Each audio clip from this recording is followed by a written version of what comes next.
Hello नमस्कार सत श्री अकाल अस्सलाम वालेकुम। कैसे हैं जनाब? यार वाकई ये समझ में नहीं आ रहा कि ममता दीदी और टीएमसी इतने झटके और इतने अंडे झेल कैसे रही हैं। अंडों की जहां तक बात है, कोई बात नहीं, सर पे लगा, आपने आधे घंटे के लिए छोड़ दिया। अंडा बालों के लिए अच्छा होता है, बाद में जाके आपने शैम्पू कर लिया, बाल काट लिए, अच्छे लगने लगेंगे आपको लगेगा आपके बाल हेल्दी हो गए हैं। लेकिन भाई इतने झटके कि साहब समझ में नहीं आ रहा कि टीएमसी आज की तारीख में बोले किसको। वैसे इलेक्शन कमीशन का और ओम बिरला जी का जब तक इस पे कोई ऑब्जर्वेशन नहीं आता तो ये भ्रम बना रहेगा कि टीएमसी वाकई में है क्या। 3 दिन पहले जो बागी गुट है, जो अपने को असली टीएमसी कहता है, जिसके लीडर वो ऋतव्रत बनर्जी हैं, उन्होंने दावा ठोक दिया कि इसका पार्टी सिंबल और नाम और वगैरह वगैरह सब हमें मिलना चाहिए। चलिए साहब, उस पर फैसला आता आता उसके अगले दिन सारे विधायकों ने जुलूस निकाला और मेट्रोपॉलिटन जो दफ्तर है कोलकाता में, टीएमसी का मेन मुख्यालय, वहां पर भैया कब्जा कर लिया। ऐसा कब्जा तो कब्जा फिल्म जो आई थी उस पर नहीं होता था। वहां जाके कब्जा कर लिया, ताले तोड़ दिए गए, अपने ताले लगा दिए गए, बाहर जो भी पोस्टर लगे थे वो हटा दिए गए, और हटाने के बाद उनमें ममता दीदी का कोई पोस्टर नहीं था, और अंदर जाने के बाद जो अन्य पोस्टर थे वो हटा दिए गए, लेकिन सिर्फ जिसमें ममता दीदी की फोटो थी उनको फिलहाल वहां पर लगा हुआ छोड़ दिया।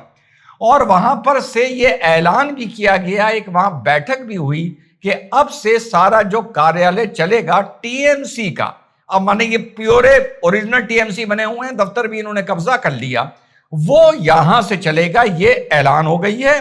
और इनके गुट के जो चेयरमैन हैं अरूप रॉय, उनका बड़ा बड़ा पोस्टर लगा के टंगा दिया कि the original all India tribunal Congress. ये झटका बीता ही बीता 24 घंटे नहीं बीते थे कि कालीघाट अपने दफ्तर में 3 जून को इन्होंने, ममता दीदी ने, आप लोगों को याद होगा कि जब इनकी पूरी जो कार्यकारिणी थी, या जिसको एग्जीक्यूटिव बोला जाता है, उसको इन्होंने भंग कर दिया था। भंग किस लिए कर दिया था? भंग इसलिए कर दिया था क्योंकि इनका जो मैनिफेस्टो है वो विधायक और सांसद के वोट से ज्यादा जो एग्जीक्यूटिव काउंसिल के मेंबर्स होते हैं उनका होता है, और वो वोट डालकर ये चीज तय करते हैं कि पार्टी के जो बाय लॉज होते हैं वगैरह वगैरह।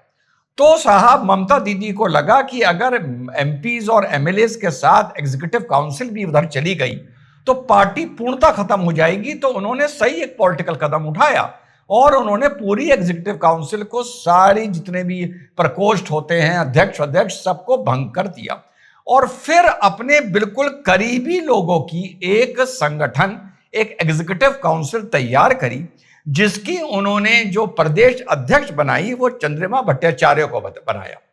अच्छा, जो चंद्रिमा भट्टाचार्य हैं ये ममता दीदी की बड़े क्लोज कहलाती हैं, और जितने भी बाकी प्रकोष्ठ थे उनके जो साइनिंग अथॉरिटी थी चेक्स में या किसी भी विप में, वो भी चंद्रिमा भट्टाचार्य जी को दे दी। साथ में इलेक्शन कमीशन में जो आदमी टीएमसी को रिप्रेजेंट करेगा और ममता दीदी को रिप्रेजेंट करेगा, वो जिम्मेदारी भी चंद्रिमा भट्टाचार्य को दे दी गई।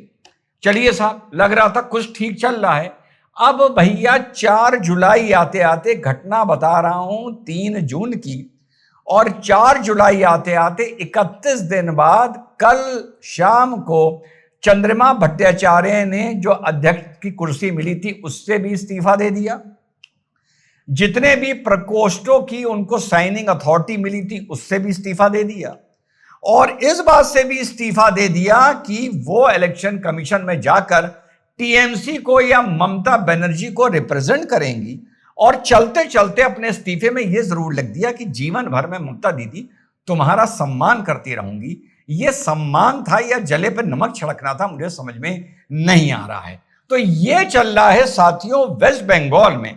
और याद करिए, ये ममता दीदी वो महिला बनकर उभारी जा रही थी जिनके बारे में ये कहा जा रहा था कि ये नरेंद्र मोदी जी से टक्कर ले सकती हैं। एक पार्टी, एक महिला, एक नेता जो एक हार को भी बर्दाश्त नहीं कर पाया, उस महिला को, उस नेता को बताया जा रहा था कि ये कल को नरेंद्र मोदी जी से टक्कर लेंगे। एक बात जरूर बता दूं, जो पहला वीडियो बनाया अभी अपलोड किया था मैंने राम मंदिर को लेके, उस कुछ बहुत से लोगों ने, आप लोगों ने मुझे सराहा, thank you so much, love you all, मेरे एनालिसिस को। कुछ भाइयों ने अपनी राय रखी, जैसे निरंजन दास ने करा, अरे भाई वोट कहीं भी नहीं जा रहा है, केवल एक मुद्दे पर ऑपोजिशन चुनाव नहीं जीतता, जय श्री राम। बहुत अच्छी बात है निरंजन दास, आपने पहले वाले वीडियो में सुना कहां था कि मैंने कहा था कि किसी एक मुद्दे पर विपक्ष चुनाव जीत जाएगा? मतलब खुद ब खुद अपनी बात लिख देते हो। वीडियो पहले आराम से देखा करो मेरे भाई, उसके बाद आप कमेंट लिखा करो, अच्छा लगता है। कैलाश भाई लिख रहे हैं भ्रामक समाचार मत फैलाइए। मतलब ये बिल्कुल भक्ति में अंधा आदमी है, ये जो भी है बिल्कुल अंधा है, जो कह रहा है भ्रामक समाचार ना फैलाइए। जो मैंने पहला वीडियो अपलोड किया था जहां मैंने भाजपा को आगाह किया था, अभी इस बात पर भी आता हूं। अब उसके बाद नारायण भाई लिख रहे हैं कुछ नहीं होगा, सब्र रखिए। अरे मैं तो सब्र रखा ही हुआ हूं भैया, मैं कौन सा बीजेपी से चुनाव लड़ने जा रहा हूं कि मेरे प्रोस्पेक्ट खत्म होते जा रहे हैं। ये मोदी है, इन्होंने लिखना चाह रहे थे, सब जानता है। चलिए साहब, आप तीनों के कमेंट पर छोटा सा विश्लेषण कर दूं। आप ही लोग की तरह 2014 में बहुत से कांग्रेस के भी समर्थक थे जिन्होंने लुटिया डुबवा दी, बिल्कुल तुम्हारी तरह थे मेरे भाई। निरंजन दास भाई बिल्कुल आपकी तरह थे, कैलाश भाई बिल्कुल आपकी तरह थे, नारायण भाई आपकी बिल्कुल तरीके थे, बिल्कुल आप जैसे थे। ऐसे ही लुटिया डुबवाने वाले बिल्कुल आपकी त्रिमूर्ति की तरह ममता दीदी के भी पास थे, जिन्होंने अभी वेस्ट बंगाल में ममता दीदी की लुटिया डुबवा दी। ऐसे ही लुटिया डुबवाने वाले अखिलेश यादव जी के पास थे, जिन्होंने 2017 में अखिलेश यादव की नैया डुबवा दी। और आगे जाकर अगर बीजेपी सत्ता से हटती है तो वो एक गवर्नेंस का फटीक होगा या हालातों को फॉर ग्रांटेड लेना होगा, ठीक, या आप जैसे उसके समर्थक होंगे जो एंड में जाकर भाजपा की बैंड बजवाएंगे। ठीक, अब आगे चलने से पहले एक और बात बता दूं, क्योंकि मैंने पहला वीडियो 2027 को लेकर अपलोड किया था। चलते चलते निरंजन भाई, कैलाश भाई, तुम लोग को थोड़ी और अकल दे दूं। वो ऐसा है कि कभी सोचा है कि 2017 में यूपी में कितने बीजेपी की कितनी सीटें आई थी? कभी यहां तक झांकने की कोशिश की, या बिल्कुल अंधे हो रखे हो मेरे भाई? हैं भैया, 2017 में उत्तर प्रदेश में भाजपा की 312 सीटें आई थी। उसके बाद योगी आदित्यनाथ मुख्यमंत्री बनाए गए थे। योगी आदित्यनाथ जी की सरकार चलाने से, गवर्नेंस से लेके किसी को शिकायत है? प्रथम दृष्टिया तो आदमी ये कहेगा भाई शिकायत नहीं है, ठीक, यही कहेगा ना। तो ये जानने की कभी कोशिश करी मेरे कैलाश भाई ऐसे वगैरह वगैरह लोग जो भाजपा की एक दिन नैया डुबवाएंगे कि यार अगर 2017 में 312 सीटें थी तो और सब चीज ठीक चल रही थी, 5 साल सब खुश थे, बेनिफिट स्कीम भी मिल रही थी, कानून व्यवस्था भी ठीक थी, विकास भी हो रहा था, सड़कें भी बन रही थी, तो कभी अध्ययन करने की कोशिश करी कि 2022 में ये सीटें घट के 255 कैसे रह गई थी? कभी ये सोचने की कोशिश करी कि ये 50 के ऊपर सीटें क्यों कम हुई थी मात्र 5 साल की गवर्नेंस में? नहीं करी ना, बिल्कुल तुम नहीं करोगे, क्योंकि आप ही जैसे लोग पॉलिटिकल पार्टियों की लुटिया डुबवाते हैं मेरे भाई।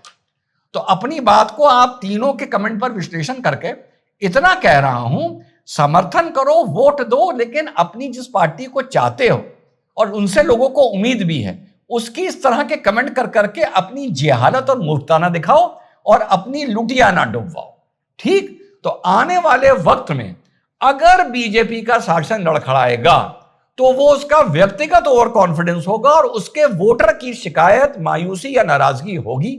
सामने से लीडरशिप कोई मुझे खड़ी होती ऐसी नजर नहीं आ रही है जो सब चीज ठीक होते हुए बीजेपी को गिरा पाएगी। और चलते चलते पहले वीडियो में मैंने ये नहीं बोला था कि अखिलेश यादव चुनाव जीतने जा रहे हैं।